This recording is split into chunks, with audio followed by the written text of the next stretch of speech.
1월 첫 주부터 마태복음 5장의 산상수훈, 예수님이 가르치신 최고의 가르침을 배우고 있습니다. 첫 번째가 뭐였죠? 심령이 가난한 자는 복이 있나니 천국이 그들의 것이며, 두 번째 주일에 한 거는 뭐예요? 애통하는 자는 복이 있나니 그들이 위로를 받을 것이며, 오늘 8가지 복의 세 번째 온유한 자에 대해서 여러분과 좀 나눠 보도록 하겠습니다. 오늘 권사님이 읽어주신 마태복음 5장 5절에 온유한 자는 복이 있나니 그들이 땅을 기업으로 받을 것이며, 이 구절에 대해서 정말 예수님이 말씀하신 뜻이 무엇인지를 마음을 열고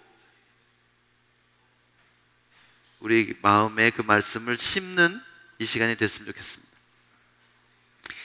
여기서 온유한 자라는 말에서 온유한에 해당하는 헬라어가 프라우스라는 단어입니다. 프라우스. 이 프라우스라는 단어는 온유한, 겸손한, 온순한, 영어로 하면은 meek 정도의 뜻이 되겠죠. 성품적으로 따뜻하고 온순하며 다투지 않는 마음을 의미하는 단어입니다. 다투지 않는 마음, 그것을 온유함이라고 합니다.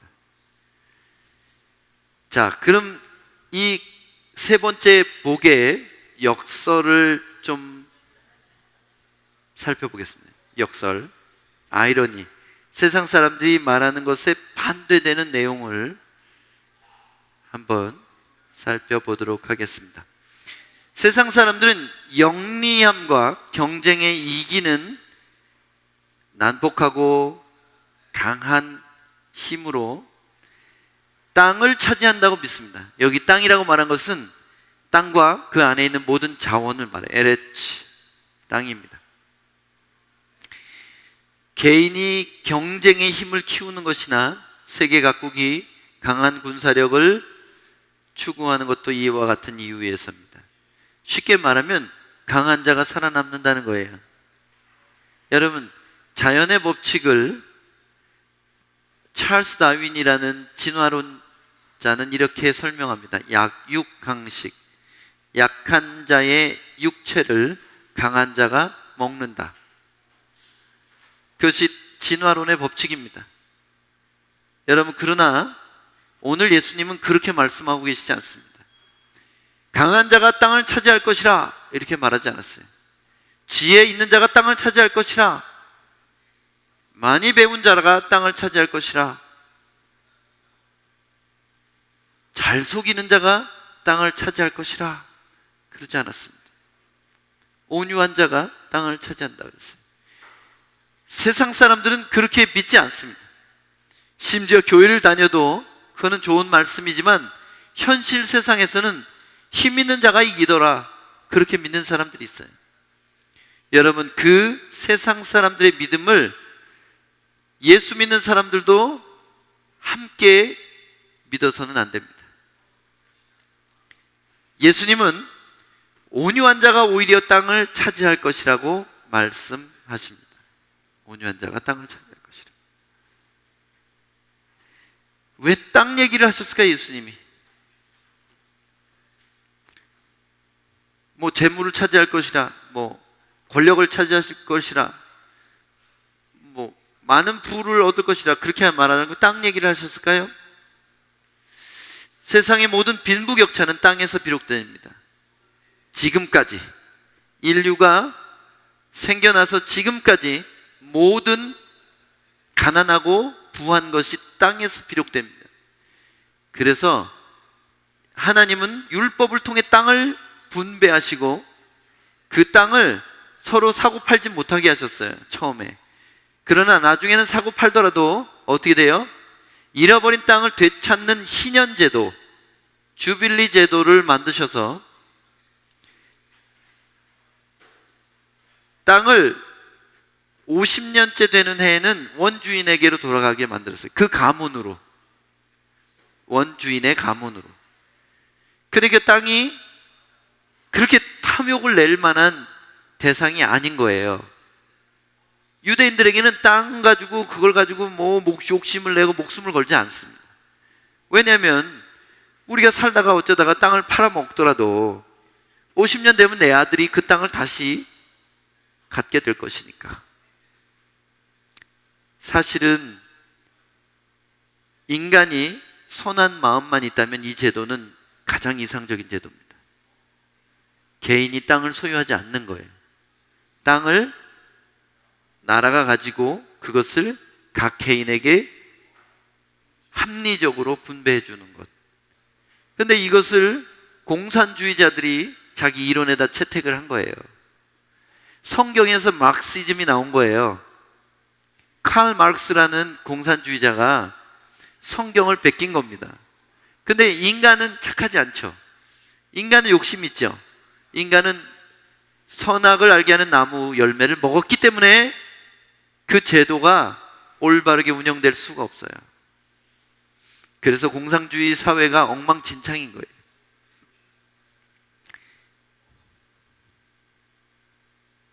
그러나 그 이상적인 국가는 불순종과 우상 숭배와 진정한 자기들의 왕을 버림으로 실패했습니다. 그들의 왕이 누구였습니까? 다윗이나 솔로몬이나 르호보암이나 여호사밧이나 아비야나 아사나 우시야나 히스기야 같은 사람들이 왕이 아니었어요. 그 나라의 진짜 왕은 하나님이셨습니다. 하나님을 버린 나라가 하나님의 버림을 받은 거예요. 그래서 땅 분배를 공평하게 했던 이 나라는 지구상에서 사라지고 지금까지 인류의 역사는 땅을 뺏기 위한 전쟁, 개개인이 땅을 차지하기 위한 경제 활동으로 여태까지 온 인류는 욕심에 갇혀서 살아왔던 거예요. 제가 지난주에 9년 만에 브라질의 평생 영주권을 받았어요. 정말 힘들었습니다. 5년 동안 비자가 막 안 나온 이유가 뭐냐면 서류를 잃어버렸대요. 연방에서 서류를 잃어버렸대요. 참 희한한 시스템이에요. 어쨌든 간에 오랜 마음 고생 끝에 하나님께서 이 땅에 더 이상 그거 영주권 때문에 고민 안 하게 해주셨어요. 너무 감사합니다. 그런데 땅에 살 수 있는 권한을 받는 것, 이것은 굉장히 중요한 문제입니다. 온유한 자가 땅에 살 수 있는 권한을 받을 것이다. 근데 그 땅이 말하는 게 예수님이 말씀하신 땅이 이 때하가 아니라는 거예요. 그걸 모르면 예수 믿고 복 받아서 부자 되려고 그렇게 기도하면서 살다가 죽는 거예요. 그것은 헛된 삶입니다. 그것은 예수님을 알지 못하는 다른 종교를 믿는 다른 이상한 존재도 안 하는 신을 믿는 그 사람들하고 다를 바가 없이 살다가 죽는 거예요. 욕심에 갇혀서 사는 거예요. 인간의 욕심이란 감옥이에요. 그래서 욕심에 갇혀서 다른 것을 볼 수가 없고 선한 일도 할 수가 없는 겁니다. 그래서 하나님은 교회를 탄생시키셨어요. 이스라엘이라는 국가제도가 실패하자 하나님은 교회를 탄생시켰습니다. 왜냐하면 교회는 이 땅의 생각과 가치관을 갖고 살아가는 사람들이 아니라 하늘의 가치를 지닌 사람들을 의미하기 때문에 세상 사람들이 생각하는 것과 똑같이 생각하면 이름만 교회지 사실은 그들은 구원도 없고 영생도 없고 이 땅에서 믿는다고 착각하다가 죽는 순간 알게 돼요. 아, 나는 가짜 신자였구나. 여러분, 예수 믿는 게 그렇게 호락호락한 게 아닙니다. 어떤 사람들이, 많은 종교 지도자들이 사람들을 조종하기 위해서 속였어요. 예수 믿는다고 말하고 세례받으면 구원받는다고. 그것은 명백한 거짓말입니다. 예수 믿는다고 말한다고 해서 예수를 믿는 것이 아니에요. 예수 믿는 것은 말이 아니라 삶이에요. 어떤 방식을, 어떤 생각을 택하느냐가 구원에 이르는 증거입니다. 하늘의 가치인 온유함에 대해서 좀 오늘 생각해 보고 싶어요. 하늘의 가치인 온유함. 이것은 세상 사람들이 생각하는 것처럼 무기력한 게 아닙니다. 세상 사람들은 온유하면 바보 취급을 당할 거라고 믿어요. 왜냐하면 온유한 사람은 첫 번째로 원수를 자기가 갚지 않아요. 나를 괴롭히고 아프게 한 사람을 되돌려 갚지 않습니다. 그게 온유함이에요. 그렇기 때문에 그 사람들은 바보 같아요. 나를 때렸는데 나는 그냥 용서해 주니까. 사람들은 그 사람을 바보로 여기고 또 괴롭히고 뺏으려고 합니다. 그래서 믿는 자도 나도 이러다가는 바보 취급당하고 손해보겠다, 영리해지고 강해져야 되겠다, 잘못 생각하는 경우가 있어요. 이런 사람들은 하늘의 가치를 지니고 사는 게 아닙니다. 온유함은 무기력함이나 바보같이 보이는 무능력함을 얘기하지 않습니다. 이 단어는, 프라우스라는 이 단어는 신약 성경에 4번 나와 있어요. 많이 나오지 않았습니다. 이 단어는 4번만 딱 나왔어요. 온유함을 나타내는 여러 단어가 있어요, 헬라어에는. 근데 이 단어는 4번만 나왔어요. 이 본문 외에 3번 나왔습니다. 어디 나왔냐면 바로 마태복음 11장 29절에 나는 마음이 온유하고 겸손하니 나의 멍에를 메고 내게 배우라, 그리하면 너희 마음이 쉼을 얻으리라. 예수님이 자기 자신을 가리킬 때 나는 온유하다. 예수님의 첫 번째 자기소개예요. 첫 번째 성품이에요. 나는 온유하고 겸손하다. 그래서 예수님의 성격이에요, 온유함이. 근데 멍에다가 제가 빨간색을 칠해놓은 이유가 있습니다. 다음 구절 또 볼게요. 마태복음 21장 5절입니다. 시온의 딸에게 이르기를 내 왕이 내게 임하나니 그는 겸손하여 나귀를 곧 멍에 매는 짐승의 새끼를 탔도다. 여기 겸손이라고 소개된 이 단어가 바로 온유함이에요. 이 겸손한 왕은 멍에 매는 짐승을 탔습니다. 멍에라는 단어가 온유하고 나오죠. 같이 나오죠. 아까 마태복음 25장에서도 그랬고 21장에서도 멍에와 온유와 같이 나오는 거예요. 이게 이유가 있는 것 같아요. 베드로전서 3장 33절에 4절, 이것이 마지막으로 온유가 나온 곳이에요. 너희의 단장은 머리를 꾸미고 금을 차고 아름다운 옷을 입는 외모로 하지 말고 오직 마음에 숨은 사람이 뭐예요? 속사람을 온유하고.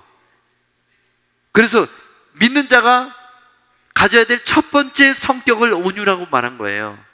예수님의 첫 번째 성격을 온유라고 말하는 것처럼 믿는 자도 첫 번째 성품이 온유가 되어야 된다는 거예요. 우리 속사람을 단장하는 최고의 장식품이 온유라는 거예요.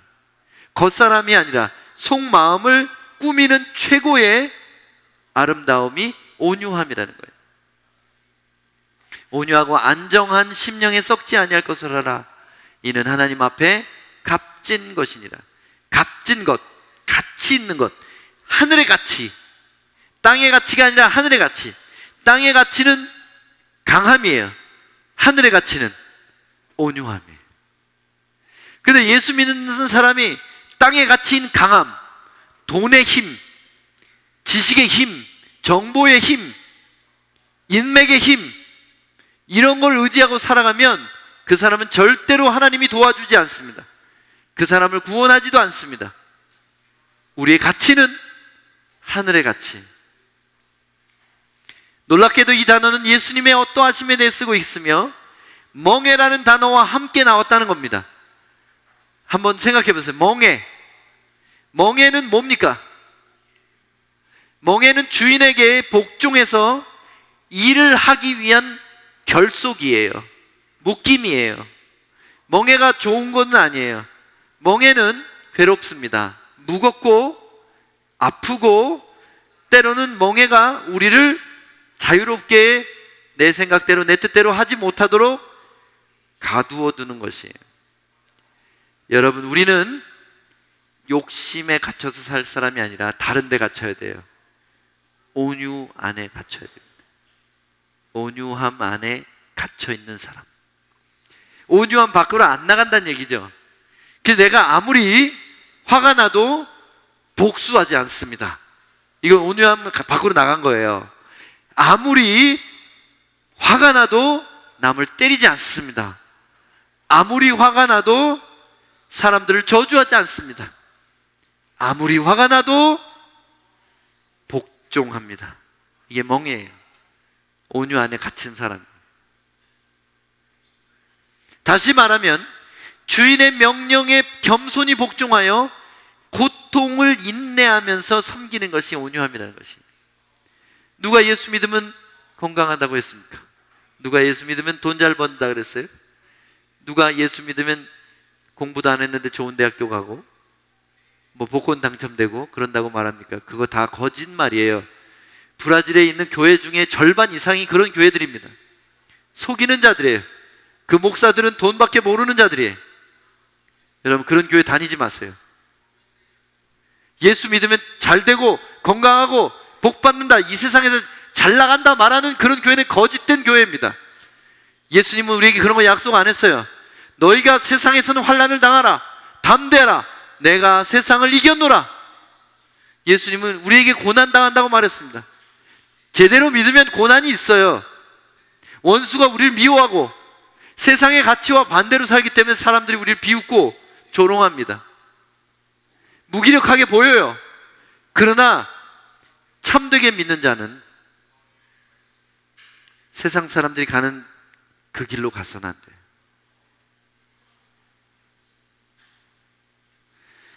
마태복음 5장 5절과 시편 37편 11절에서 모두 온유한 자로 표현된 단어가 있어요.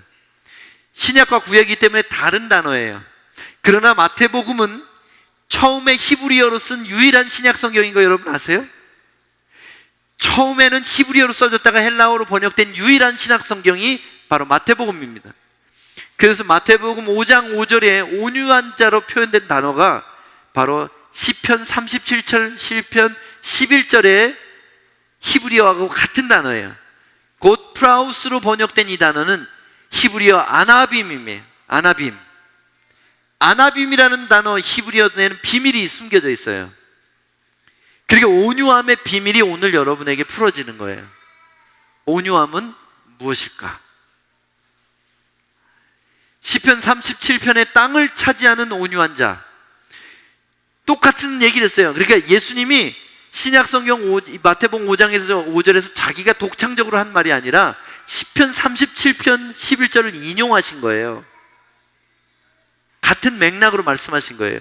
왜냐하면 시편 37편 11절에 온유한 자는 땅을 차지할 것이라 이렇게 돼 있어요. 그리고 온유한 자는 복이 있나니 땅을 기업으로 받을 것이라 그 얘기잖아요. 그죠? 거기서 아나빔이라는 단어 썼습니다. 명사예요.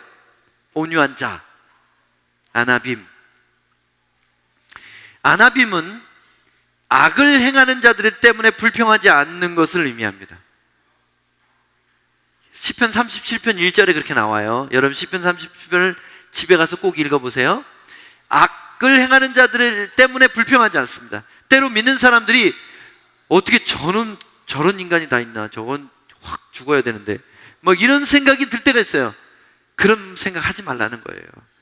아무도 그냥 죽어야 될 자는 없어요. 아무리 나쁜 놈도 하나님이 아니면 심판해서는 안 되는 거예요. 내가 그 자리에 가면 안 돼요. 재판장이 돼서는 안 돼요. 그 사람들이 잘 먹고 잘 사는 것 때문에 하나님 왜 저 사람들 그냥 놔두나 이러면 안 됩니다. 왜냐하면 그건 우리에게 약속된 복이 아니기 때문에 그래요. 사탄 마귀에게 경배하는 자들도 잘 사는 사람 많습니다. 왜냐하면 이 세상에 나쁜 방법으로 재물을 모을 수 있는 길은 너무나 많아요. 그 때문에 그것이 영원하지 않다는 것이 문제인 거죠. 하나님이 보고 계시다는 게 진짜 문제인 거죠. 불의를 행하는 자들을 시기하지 않습니다. 그리고 7절에는 여호와 앞에 잠잠히 참고 기다리며 자기 길이 형통하며 악한 꾀를 이루는 자 때문에 불평하지 않습니다. 7절에 그렇게 나와요. 왜 그렇게 합니까? 그러한 행위는 오히려 악을 만들어내기 때문입니다. 불평하는 것은 악이에요. 악한 자가 악을 행한다고 불평하면 나도 악을 하는 거예요. 동참하는 거예요. 8절에 그렇게 나옵니다.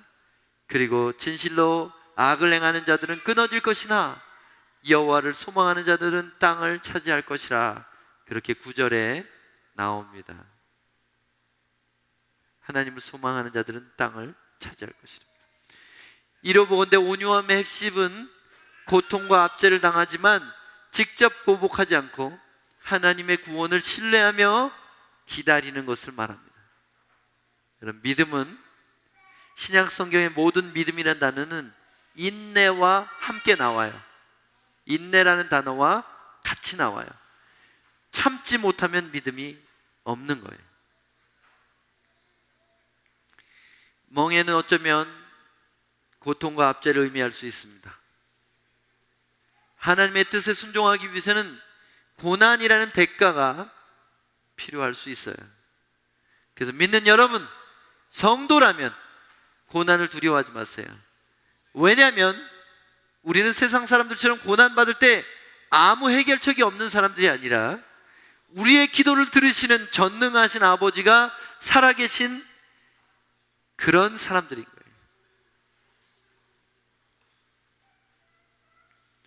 온유함은 나약하고 부드러운 것을 의미하는 것이 아닙니다. 오히려 고난과 압제 속에서 보복하지 않고 하나님께 나의 운명을 맡기고 순종하는 믿음의 강함이에요. 여러분, 믿음이 강한 사람을 온유하다고 하는 거예요. 남한테는 보복하지 않지만, 무기력하게 보이지만 내 자신에게는 강한 믿음을 가진 사람이에요. 온유함을 나타내는 중요한 표현 중에 하나가 있습니다. 여러분, 야생 말들이 있죠? 마음대로 초원을 뛰어다니는 그 말들을 잡아다가 처음엔 말을 안 들어요. 고삐를 채우고 발굽에다 징을 받고 안장을 얹으니까 막 난리치고 등에 올라탄 사람을 떨쳐버리려고 미친 말처럼 뜁니다. 그것을 훈련시키고 안정시키는 게 카우보이들이잖아요. 그래서 로데오라는 경기가 나온 거예요. 미친 말들을 잠잠케 하는 거예요. 야생에서 잡아온 말을 말 잘 듣게 하려면은 그것을 굴복시켜야 되는 거예요. 멍에를 얹어야 되는 거예요. 고삐와 등에 안장 놓는 게 멍에예요. 주인의 말에 복종하기 위해서. 그래서 이 말들이 내가 못 이기겠다고 하면 포기를 하고 그 다음부터는 주인의 말을 잘 듣습니다. 주인이 가라 그러면 가고 서라 그러면 서고 이리야 하면 가고 워 그러면 쓰고 그 주인의 말에 복종하는 거예요. 근데 그렇게 복종하는 말들이 힘이 없어졌어요? 빨리 달리는 능력이 없어졌습니까? 아니에요. 야생 말일 때가 똑같이 힘이 세요. 잘 달릴 수 있어요. 근데 좀 달라진 게 있죠. 주인이 명령할 때만 뛰는 거예요. 이전에는 마음껏 뛰어다녔는데 주인이 명령할 때만 뛰는 거예요. 주인이 명령하면 쟁기를 달고 밭을 가는 거예요. 주인이 명령하면 무거운 짐을 지고 따라가는 거예요. 그래서 말이 힘이 없어진 게 아니라 복종하는 능력이 생긴 거예요. 복종하는 것은 능력이에요. 하나님께 순종하는 게 얼마나 큰 능력인지 알아요? 그래서 내가 지금 주먹으로 날리고 싶지만 하나님의 명령에 따라서 가만히 있는 거예요. 그게 진짜 강함이에요.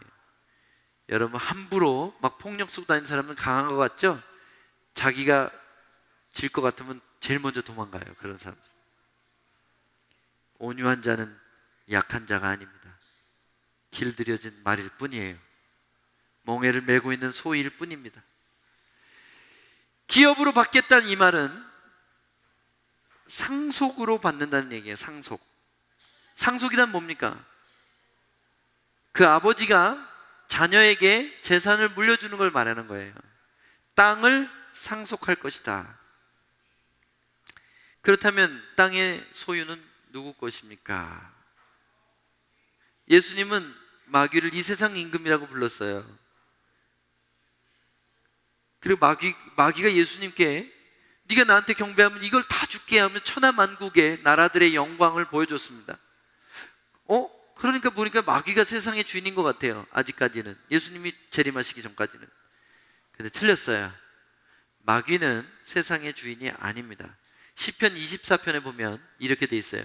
땅과 거기 충만한 것과 세계와 그 가운데 사는 자들은 다 여호와의 것이로다. 마귀는 권력 구조의 왕이에요.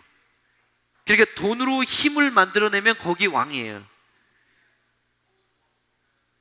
자기의 권위로 힘이 되면 거기에 마귀가 왕인 거예요. 하여튼 모든 힘쓰는 구조 안에는 마귀가 있다니까요. 그러니까 그 힘쓰는 구조에 들어가면 안 돼요. 내가 돈으로 다른 사람을 힘들게 하면 안 되는 거예요. 내가 아는 지식으로 다른 사람을 억누르면 안 되는 거예요. 내가 가진 정부의 어떤 권력기관에 내가 선출된 정치인이랄지라도 그 권력으로 사람들을 괴롭혀서는 안 되는 거예요. 그것이 세상의 방법이에요. 힘센 사람이 이기는 것. 그러나 하나님은 반대로 생각하는 사람, 져주고 내어주고 희생하고 다른 사람을 위해서 더 고생하는 그 사람을 높여주시는 분이 하나님이십니다. 실제로 마귀는 권력 구조의 왕이지 땅의 왕이 아닙니다. 속이는 거예요. 땅의 주인은 하나님입니다. 땅이 뭘 말해요? 땅과 그 안에 있는 모든 것들을 말하는 거예요. 자원들, 그리고 동물, 식물들, 그리고 사람들을 다 땅이라고 말한 겁니다. 다 하나님 거예요. 이 땅은 당연히 세상의 기반과 모든 자원을 의미합니다. 그러니까 이 땅에 있는 모든 것이 하나님 거예요. 누가 하나님께 순종하는지 보시고 정말 필요한 그 사람에게 주십니다.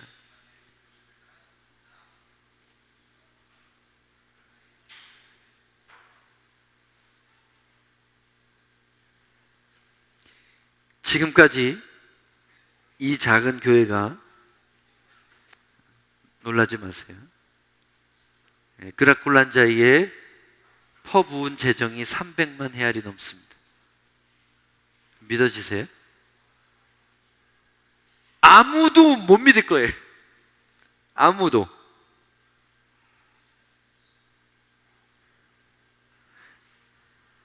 여기 있는 윤 목사는 돈이 없어요. 집도 없어요. 차도 없어요. 근데 제가 선교사로 26년간 살면서 얼마나 많은 재정과 얼마나 많은 자원을 하나님이 원하시는 곳에 흘러보내고 살았는지 몰라요. 보이는 자원뿐 아니라 안 보이는 건강을 회복한다든지 마음의 위로를 받는다든지 귀신으로부터 노임을 받는다든지 얼마나 많은 땅과 하늘의 자원이 이 부족한 종을 통해서 흘러갔는지 몰라요. 왜 그렇습니까?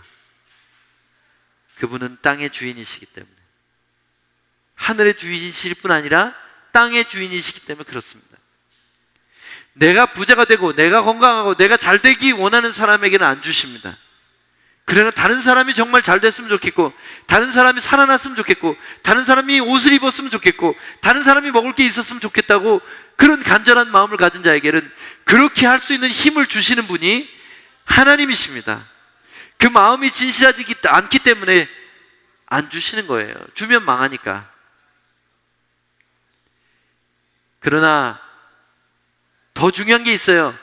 너희는 먼저 그의 나라와 그의 의를 구하라. 그러면 이 모든 것을 너희에게 더하시리라. 우리가 구해야 될 것은 땅의 자원이 먼저가 아니라 하늘의 가치와 하늘의 자원을 먼저 구하는 자에게 땅의 모든 필요를 주님이 채워주시고 넘치게 하신다는 거예요. 하나님이 이 땅에 축복을 주십니까? 안 주십니까? 주셔요. 근데 순서가 바뀌면 안 된다는 거예요. 우리가 하늘의 가치를 지키고 살아갈 때 땅의 것을 부족하지 않게 하신다는 거예요.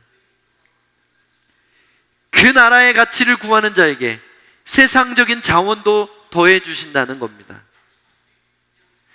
그래, 이런 메시지를 해야 되는데 그게 아니라 예수 믿으면 잘 먹고 잘 산다. 거짓말이에요. 그거는. 예수 믿으면 하늘의 가치를 지키기 위해 고난받아야 될 수도 있어요. 그 그런 사람들에게 필요를 다 채워주신다는 거예요. 그 필요는 어쩌면 내가 잘 되는 게 아니라 나를 통해 남이 잘 되는 걸 수도 있습니다. 온유한 자가 상속할 궁극의 땅이 뭘까요? 궁극의 땅, 진짜 의미가 뭔지 여기 말씀드립니다. 베드로후서 3장 12절 13절에 하나님의 날이 임하기를 바라보고 간절히 사모하라. 그날이 하늘의 불에 타서 풀어지고 물질이, 여기 땅을 다 포함한 모든 것들이 뜨거운 불에 녹아지려니와 우리는 그의 약속대로 의가 있는 곳인 새 하늘과 새 땅을 바라보도다. 여러분, 여기 물질이 뜨거운 불에 녹아지려다는 말은 헬라어가 무슨 뜻이냐면 모든 물건이 눈에 보이는 메탈리얼이 원소 단위로 파괴될 것이라, 이런 뜻이에요.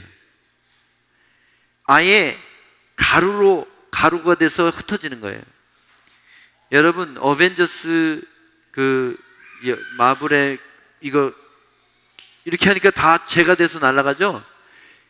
그거 상당히 인사이트 있는 거예요. 어느 날 이렇게 해서 절반이 사라지죠? 우주의 절반이. 하나님이 그 일을 하실 때가 옵니다. 하나님의 라그나로크가 올 거예요. 반드시. 그게 성경적인 것이 다 사람들에게 상상력으로 가는 겁니다. 먼지처럼 분해되는 날이 와요. 그러니까 여기 이 땅을 영원한 가치를 두고 살아가서는 안 돼요. 우리는 이 땅에 필요한 것을 받아서 남을 섬기고 나눠줘야 돼요. 그렇지만 거기에 눈이 팔려 있으면 천국에 못 가요. 하나님의 날이 임하면 이 지구는 박살이 날 겁니다. 그리고 완전히 레노베이션이 될 겁니다. 새로운 하늘과 새로운 땅이에요. 우리의 믿음이 거기 있어야 돼요. 땅을 상속받을 때 어떤 땅을 상속받을 것입니까? 이 영원한 새 땅을 상속받아야 돼요. 지금 이 땅에서 집이 있든지 땅이 있든지 그것이 없든지 상관없어요. 그러나 저 나라에 가서는 땅이 없으면, 거기 거주할 영주권이 없으면 어디 가야 돼요? 지옥에 가야 돼요. 영원히 불타야 됩니다. 새 하늘과 새 땅, 하나님의 나라를 말하는 거예요. 하나님 나라를 상속받는 것을 얘기합니다. 그래서 팔복은 8가지 복, 8은 히브리인들에게 메시아를 상징하는 숫자예요. 구원을 말하는 숫자입니다. 팔복은 그리스도를 닮아가는 사람들이 천국을 유업으로 받는 것을 말하는 거예요. 그리스도의 첫 번째 성품이 온유함이기 때문에. 온유함이 뭐예요? 원수 갚지 않고 용서하는 거예요. 온유함이 뭐예요? 하나님을 기다리는 거예요. 고통 가운데 멍에를 메고 순종하는 겁니다. 그러니까 그렇게 하는 사람들이 천국을 받는다는 거예요. 세상 나라를 받으려고 하지 마세요. 세상 나라의 재물을, 건강을, 학벌을, 위치를 쫓지 말라는 거예요. 우리가 쫓아가야 될 것은 영원한 나라입니다. 그 나라를 얻기 위하여 오늘 온유함을 선택하는 거예요. 온유의 두 개념은 하나님에 대해서 온유한 것, 이것은 멍에를 매는 겁니다. 자기 고집을 버리고 겸손히 복종하는 거예요. 나는 화내고 싶은데 주님이 참아라 하시면 참는 거예요. 나는 가지고 싶은데 줘라 할 때는 주는 거예요. 나는 내 몸 챙기고 싶은데 너보다 더 아픈 사람 찾아가서 먹을 것 챙겨주고 기도해줘라. 그 순종하는 거예요. 그 온유하면은 대가가 필요해요. 힘들어요.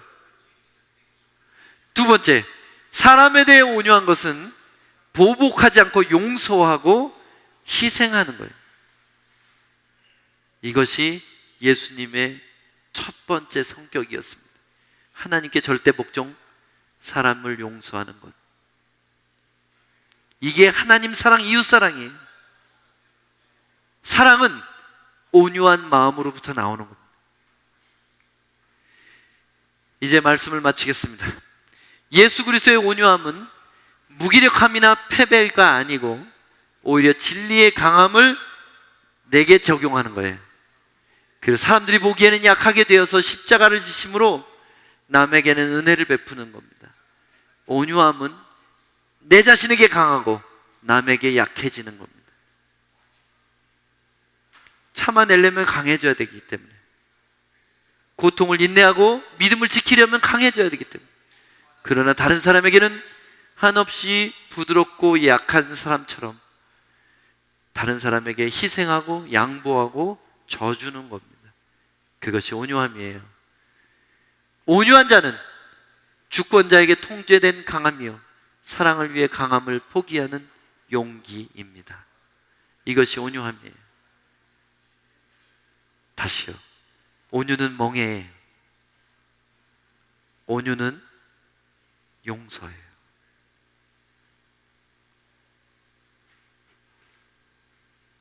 온유한 자가 되기 원하십니까? 멍에를 지고 순종하세요.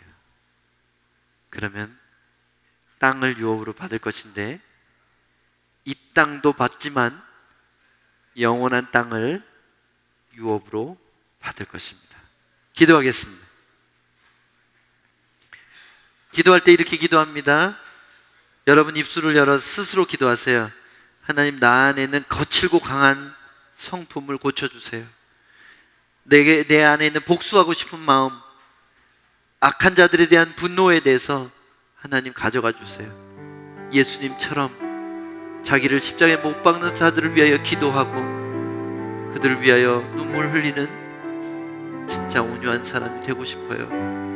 하나님, 때로 하나님 내게 메우신 멍에가 무거울 때가 있습니다. 하지만 그것을 메고 순종할 줄 아는 진짜 온유를 갖게 해주세요. 함께 간절히 기도하겠습니다.